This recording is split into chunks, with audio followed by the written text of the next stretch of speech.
Comme vous le savez, notre paroisse est jumelée avec la paroisse Saint-Dimitri à Alep. Donc il y a l'icône qui est là devant l'embout. Et aujourd'hui, c'est Claude Zérès qui est d'Alep, qui habite dans notre région, qui va nous donner aussi des nouvelles de nos frères et sœurs qui sont là-bas.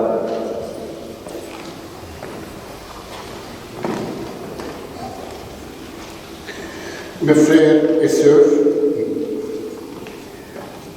hier j'ai eu des téléphones des deux prêtres d'Alep, de Saint-Dimitri et de Notre-Dame du Bonheur, qui vont faire la messe aujourd'hui à votre intention.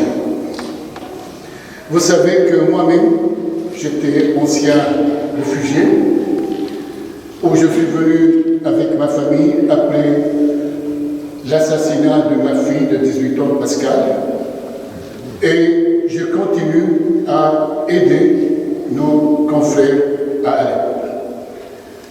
Je voudrais vous mettre au courant. Actuellement, on est tous bien touchés de ce qui se passe avec nos frères réfugiés ukrainiens. Évidemment, ça c'est depuis un mois et quelques, alors que nous autres en Syrie, nous vivons les mêmes difficultés et souffrances depuis 12 ans. Évidemment, je peux vous dire que la Syrie, avant 2011, était un pays autosuffisant. Mais avec, soi-disant, le printemps arabe, qui voulait amener la démocratie, qui a été, soi-disant, adoptée en Libye, en Irak, en Syrie, mais cette démocratie nous a coûté trop cher. Imaginez-vous que actuellement, en Syrie, sur les 23 millions d'habitants, on a 14 millions de déplacés. Parmi eux, il y a 7 millions de réfugiés en Turquie, au Liban et en Jordanie, sans oublier aussi en Europe. Évidemment, actuellement, en Syrie, on a une pénurie dans toutes les choses. Vous savez que actuellement, le nord-est est occupé par les Américains et les djihadistes, le pétrole. On a privé la Syrie du pétrole. Et au nord-ouest, tous les blés qui se trouvent là-bas sont occupés par les Kurdes. Cette guerre aussi, les chrétiens d'Alep, actuellement, chaque fois dans les nouvelles, je lis ce que se passe en Ukraine, c'est la même chose qui s'est passée à Alep. Tout le monde parle d'Alep, vous voyez, mais Alep, jusqu'à aujourd'hui, elle souffre. Sur les 150 000 chrétiens d'Alep, il ne reste que 35 000. Actuellement, à Alep, comme les pères hier m'ont dit, il y a une grande pénurie d'électricité. Sur les 24 heures à Alep, il y a 1h30 d'électricité qu'on donne. Il n'y a pas d'eau, pas de médicaments. La livre syrienne a chuté. Imaginez-vous, actuellement, le 1 euro était équivalent avant la guerre à 60 livres syriennes. Actuellement, elle dépasse les 5 000 livres syriennes. Les salaires n'ont pas changé. Il n'y a plus du pain, pas de carburant, avec un grand froid jusqu'à aujourd'hui. Et même, je peux vous dire que la paroisse de Notre-Dame du Bonheur, même si ça ne fait pas partie actuellement, mais ils sont jusqu'à maintenant privés de leur paroisse, de leur maison. Les cultes ont occupé leur quartier. De même, on voit aussi la grande corruption dans le pays, où tout est cher, où on voit les gens qui commencent à chercher de quoi manger dans les poubelles. Les garçons ont fui le pays parce que là-bas, tous les jeunes doivent faire le service militaire pendant 12 et 14 ans sans être payés. La même chose, on voit aussi, on commence à préparer des mercenaires pour aller soutenir les Russes en Ukraine. Et vous savez bien que la Syrie maintenant est partagée par les Russes à la côte, par les Américains au nord, par les Iraniens, par le Hezbollah, par les Turcs, donc il est déchiré. Et j'espère que ça ne va pas se refaire en Ukraine. De même, je peux vous dire que actuellement, nous avons un grand problème.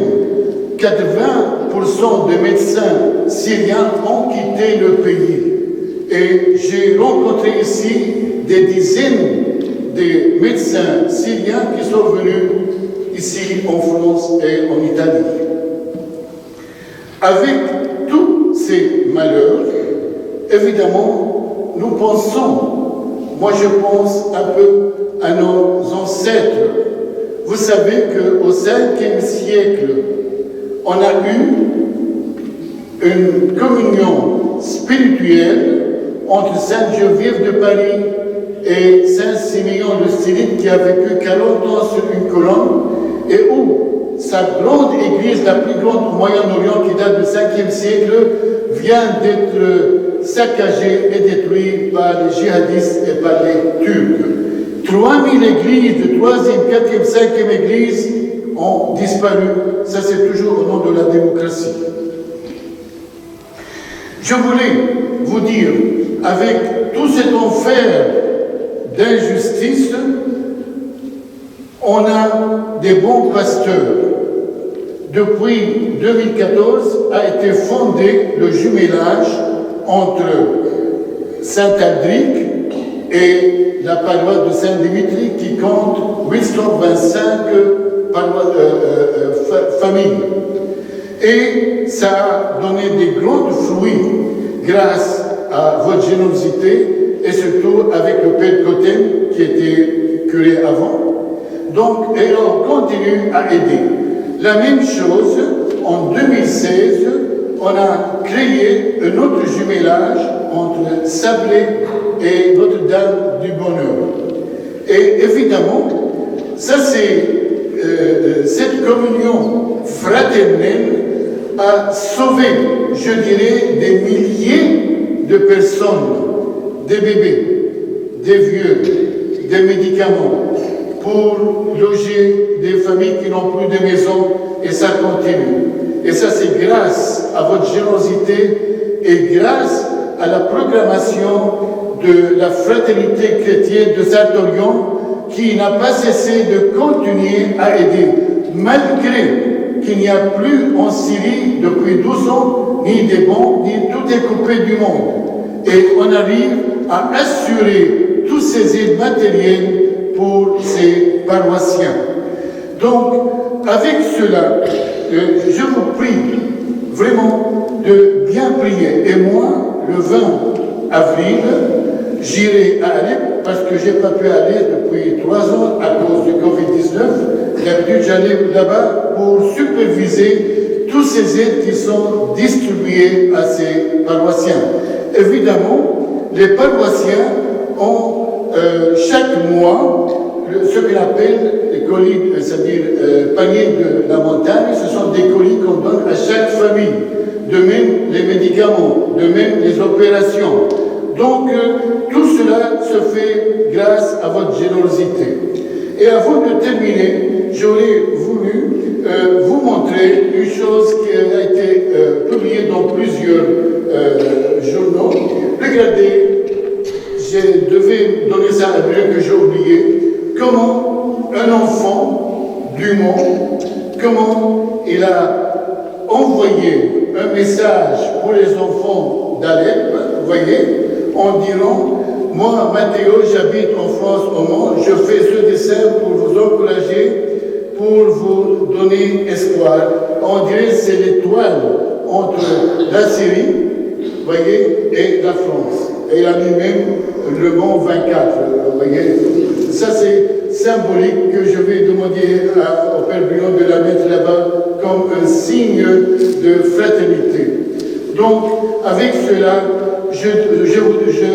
les deux prêtres m'ont demandé de vous remercier. Et évidemment, Bruno, on a eu la chance d'avoir Bruno et le Père Cotten. Bruno qui avait bien aidé à sabler les paroissiens de Notre-Dame du Bonheur et en même temps actuellement avec Saint-Dimitri.